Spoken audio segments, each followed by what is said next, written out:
cuaca panas di Medan, apalagi wilayah Sumut belakangan ini.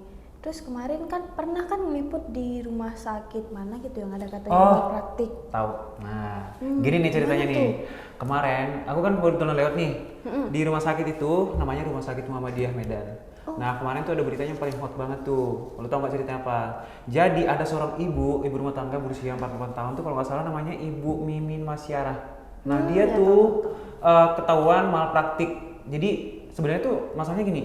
Kemarin tuh dia juga awalnya tuh didiagnosa penyakit lain gitu ya.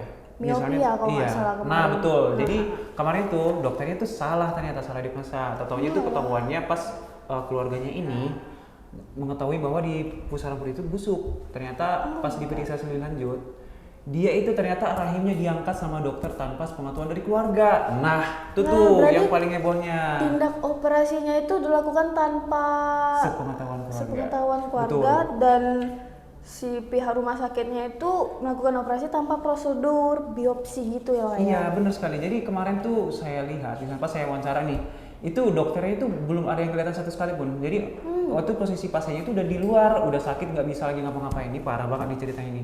Sampai polisi tuh berapa lama udah langsung datang tuh ke rumah sakit mau diproses hukum. Jadi mau tahu nggak gimana ceritanya? Gimana? Nih kita lihat nih cuplikannya di sini nih. Seorang ibu rumah tangga di Medan, Mimi Masyarah, kini dalam kondisi kritis setelah menjalani operasi pengangkatan rahim di Rumah Sakit Muhammadiyah Medan. Keluarga menduga adanya malpraktik lantaran pihak rumah sakit melakukan tindakan operasi tanpa prosedur biopsi terlebih dahulu yang berujung pada diagnosa yang salah dan kondisi luka yang memburuk. Pihak keluarga membeberkan kronologi dalam wawancara yang dilakukan pada Selasa 21 April 2026. Kejadian bermula saat korban Mimi Masyarah didiagnosa mengidap miop melalui pemeriksaan USG di Rumah Sakit Muhammadiyah Medan. Pihak dokter menyarankan tindakan operasi segera tanpa melakukan pemeriksaan laboratorium atau biopsi jaringan. Namun pasca operasi, kondisi Mimi justru memburuk.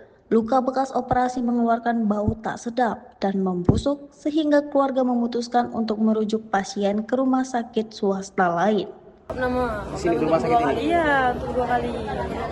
Terus kami seminggu di sini pulang. Nah, pulang itu busuk lagi. Jadi kami kontrol lagi, disuruh opname lagi. Yang busuk itu apa ya? Penyakit itu. Oh, berarti bukan rahim ya? Bukan rahim. Bukan. Terus? Jadi bekas operasi busuk lagi. Jadi kami pulang, itu udah dibersihkan. Besoknya kami datang lagi, itulah kami minta rujuk ke rumah sakit swasta yang lain. Oke. Kemudian untuk terkait operasi, kemarin sebelum dioperasi, apakah pihak keluarga tahu bahwa ini adalah ada operasi yang beresiko? Nggak ada? Ada, memang beresiko. Itu memang mana? Makanya ini kami pindah rumah sakit karena di sini nggak ada kemungkinan untuk selamat. Karena asal kemari disuruh opname. Berarti Oke, kelas 1. Oke, kelas 1 ya. Jadi itu BPJS tenaga kerjaan bukan BPJS.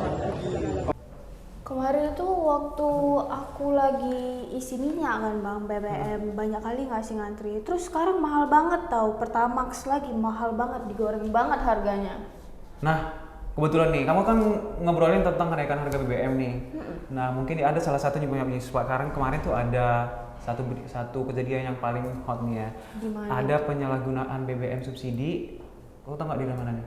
Dari mana? Sumatera Selatan. Sumsel? Iya, benar. Itu kejadiannya kemarin tuh pas ada Krimsus Polda Sumsel ngelihat kejadian tersebut langsung digerbek ke gudang mereka. Itu malam-malam. Kejadian itu parah banget. Jadi kemarin tuh orang Polda Sumsel itu langsung datang ke dalam menangkap 12 orang.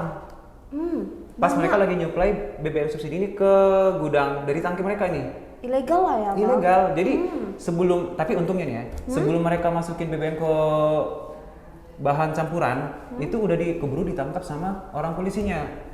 Tuh, bayangin nggak tuh? Nah, untuk cerita selanjutnya, lihat nggak cuplikannya kayak gimana?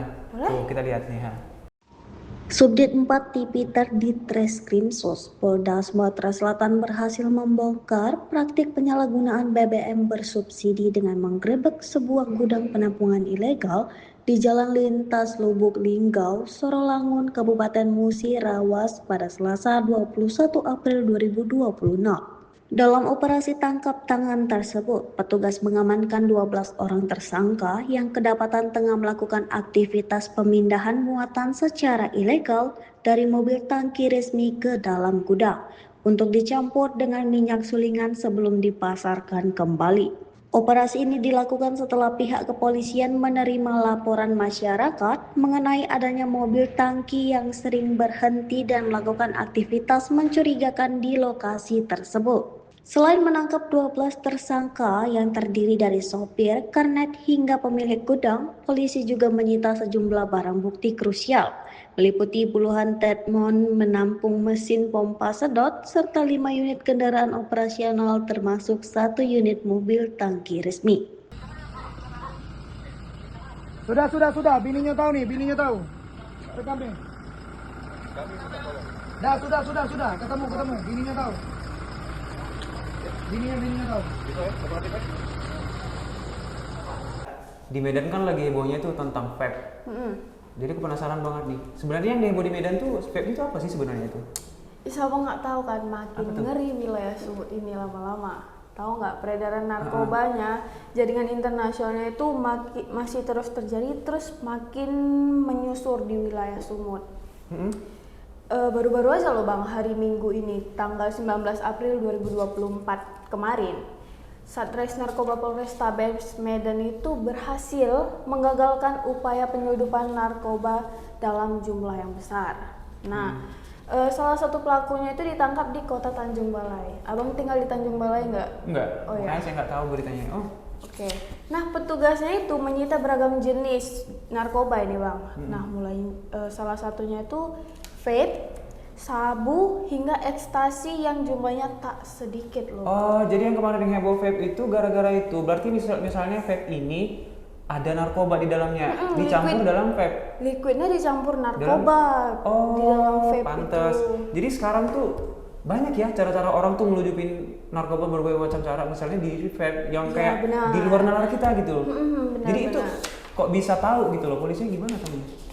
Kemarin itu Kasatres Narkoba Polres Medan, Kompol Rafli Yusuf Nugroho, waktu hari Senin 20 April 2024 sore tiba dia di Polrestabes Medan, diungkapnya lah itu kalau dia kedapatan setidaknya 1.500 paket pot vaping liquid narkoba. Banyak banget. Terus Bang, 2 kilogram sabu. Wih, ini orangnya harus hukum mati sih sebenarnya itu. Lu ada cuplikannya nggak? Ada beritanya nggak? Tunggu dulu, nggak Cepet itu lah. aja. Ada 24.511 pil ekstasi juga loh Bang. Berani ya sebanyak itu ya? Makanya itu disita dari seorang pelaku yang inisialnya NP, usianya 37 di kota Wow. Tanjung Balai. Berani ya, ini kayaknya orangnya cukup udah pemain lama ya kayak ini. Mungkin Ada ya. cuplikannya? Ada. Coba dulu tayangin cepat. Ini cuplikannya. Peredaran narkoba jaringan internasional masih terus terjadi dan menyusur wilayah Sumatera Utara. Terbaru Minggu 19 April 2026, Satuan Reserse Narkoba Polrestabes Medan berhasil menggagalkan upaya penyeludupan narkoba dalam jumlah besar. Dari salah satu pelaku yang ditangkap di kota Tanjung Balai, petugas menyita beragam jenis narkoba mulai dari vape, sabu hingga ekstasi yang jumlahnya tak sedikit. Kasatres Narkoba Polrestabes Medan, Kompol Rafli Yusuf Nugroho, pada Senin 20 April 2025, setibanya di Polrestabes sore, usai penangkapan mengungkapkan terdapat setidaknya 1.500 paket pot vaping liquid narkoba, 2 kg sabu dan 24.511 butir pil ekstasi yang disita dari seorang pelaku berinisial NP, warga kota Tanjung Balai. Pelaku ditangkap berdasarkan hasil pengembangan dari pengungkapan kasus pot vaping liquid narkoba sebelumnya yang diungkap pada Januari 2026 lalu di kawasan Seikambing, Kota Medan. Di rumah, bersyukur kita bisa ungkap sampai kita kembangkan. Ada 8 bungkus hitam bubble wrap tadi ditaruh di bawah rumah panggung. Alhamdulillah. Tunggu. Dan ditutup layaknya seperti ikan-ikan ataupun nelayan yang baru naik. Dari 8 bungkus tadi kita temukan termasuk sabu, ekstasi, vape liquid ataupun etomidate sebanyak 750 piece warna hijau, warna hitam 500 piece, dan warna putih sebanyak 250 piece. Hampir merek yang sama itu Ferrari. Sedangkan ekstasi yang berhasil kami ungkap keseluruhan berbagai macam jenis dari mulai Heineken, Transformer maupun jenis Super Mario sebanyak 24.511 butir.